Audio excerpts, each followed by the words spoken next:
Hello, Kyle here, doing our orientation video for our houseboat to be the 50-foot Deluxe Royalist number 17. So the first thing that we do do our orientations is we always, this motor cover flips up and we trim our outboard up and have the guests take pictures of the prop and lower unit of the outboard.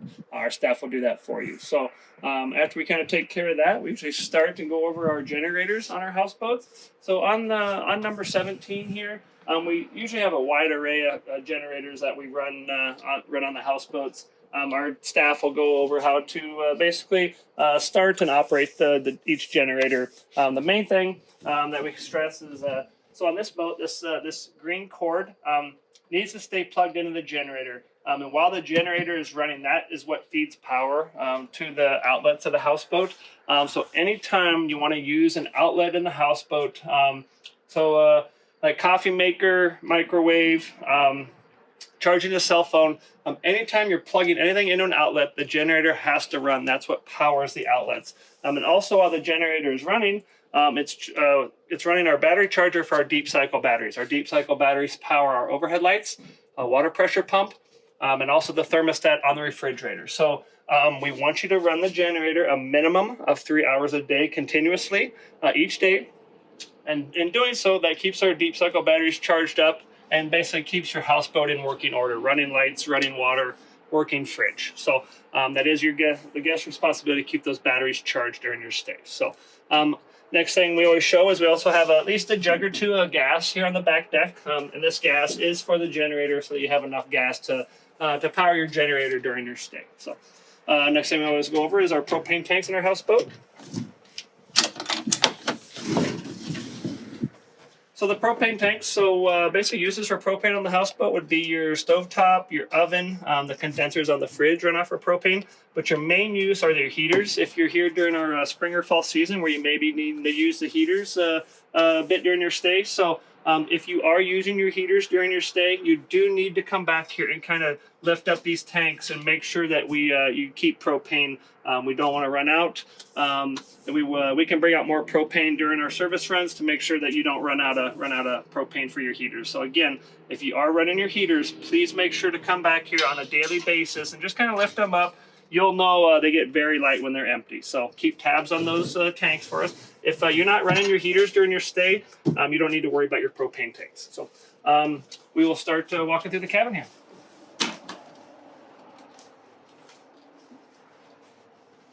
Start back here with this heater right here. I'll go over how to operate this heater. So here on this heater here, we have the dial here. So we press this in. This little black button here is your striker. And that'll light a pilot light right here. And then you basically hold this in. And what I like to do is I like to wait for this mat to kind of flare up a little bit. That's when you kind of know that the heater is working. So again, hold it in, hit your striker, hold the button in until you get a little flare up on your mat. When you release the button, the pilot light does go out, and then you turn the knob. So there's a low setting, there's a medium setting, and then there's a high setting, all right? Just make sure before you walk away from the unit that you feel down here and you feel some heat coming from the heater. That way you know that the heater is working. So again, the main thing with this is called a catalytic heater with the heating mat. The pilot light does not stay on. The pilot light does go out when you release the button. So again, turn it all the way back off when you're done using it. We'll keep going forward here. Walk into the restroom here.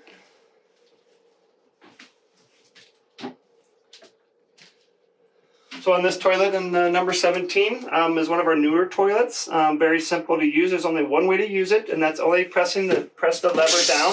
Pressing the lever down, that'll take all of your solids or liquids down. There is no lifting up on this. The basin does not hold water. So again, just using it, just open the valve. Your solids or your liquids will go away. All right. Again, the main thing is the basin does not hold water. You cannot fill the basin up with water. So underneath the kitchen or the bathroom sink here, usually have some toilet paper. These little drop-in tabs here are deodorizers for our septic. So if your septic starts to stink during your stay, add tablets or add these little pouches as need be. Also a first aid kit down here as well. So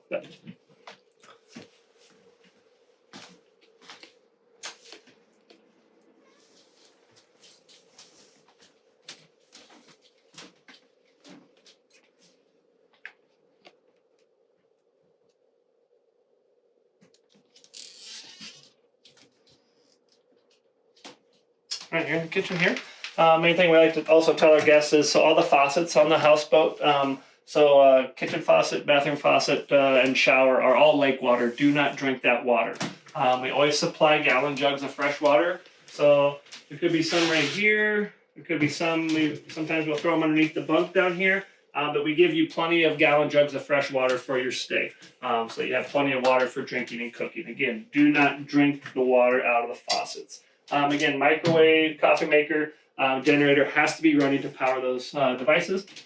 Here on the fridge, basically, if you're not getting any air codes here on the fridge is working 100%. The 9 setting is the coldest setting, so I think it goes 1 through 9.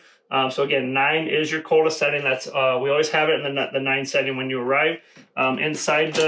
Inside here, there's a thermometer down there in the fridge, so you know what the temperature is in the fridge. So one thing we stress to our guests is, especially on the first day of arrival, when you have basically all of your food and supplies for your stay, do not overload the refrigerators. You can put stuff in the refrigerators, just kind of keep it, don't overpack it, and keep an eye on that thermometer.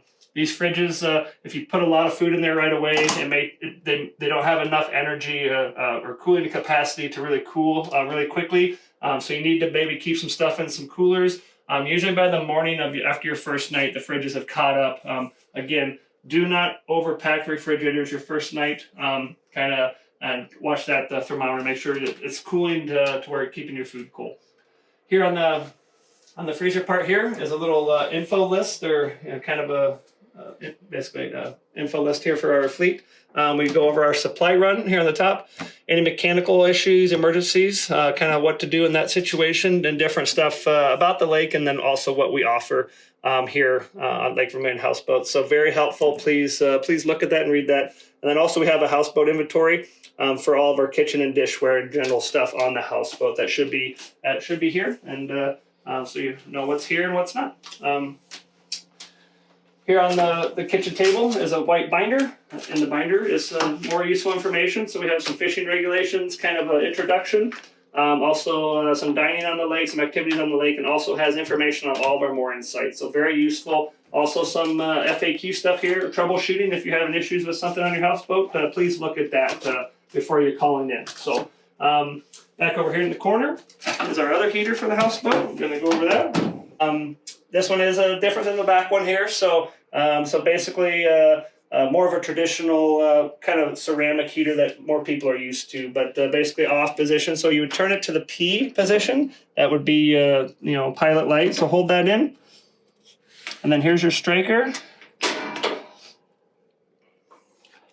We haven't run the heaters in a while, so that's going to take a while for it to heat up here. So, but basically for it to kind of keep the things moving here, while you're holding the pilot in, with the striker there, the pilot light goes on finally. You want to hold that in for a good 10 seconds or so. Once you release this, then you can turn, there's 3 settings. So there's going to be a 2 setting, a 3 setting, and a 1 setting. So 1 would be kind of the coolest setting, with 3 being the highest setting. So just set that whatever you need it during your stay for your heating needs. So, and then make sure it's off when you're done using it. So that's it.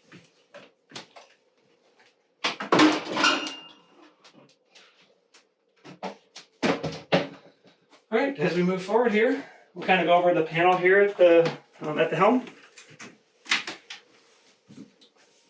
So kind of the top 3 here, all right. So we don't have these running lights, fresh water, horn. So we don't have any running lights for the houseboat. So we always just, whether that doesn't power anything, your fresh water, that was our old freshwater holding tank that we no longer use. We use the gallon jugs of fresh water. And then your horn, we don't have our horns operational. We don't want our guests making too much noise on the lake. The freezer, that's your refrigerator freezer. So you want to keep that on during your stay. Cabin lights, want to keep that on. This is a stereo if you want to use your stereo or not. And then also the water pressure switch. So basically what we tell our guests, while you're cruising on the lake, we want to keep the water pressure switch off.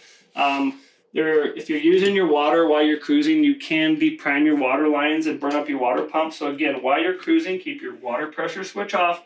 If you're on the lake and need to use the water, just come down to idle speed, turn the water on, typically just to use the restroom or wash your hands. And then once you're done, turn it back off before you get going again. And then once you get to your mooring site, you can leave it on. So shifter here. So the trim tilt here, there is no trim and tilt from the Helm, so it's just simple as you start the outboard with the key switch right here.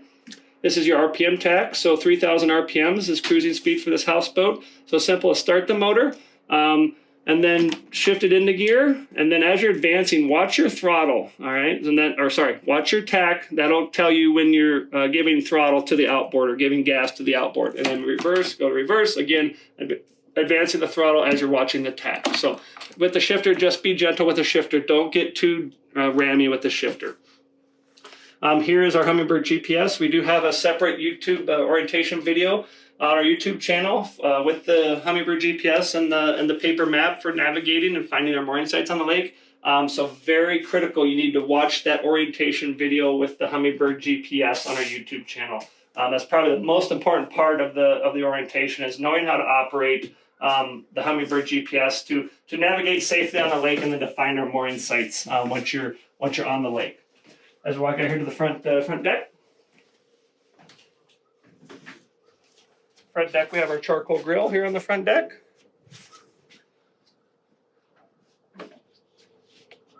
Then also in this, in the box over here in the corner of this fiberglass box is all the life jacket and this stuff for the houseboat. So has some chairs and different stuff. So so that is our orientation video for our 50-foot Deluxe Royalist number 17.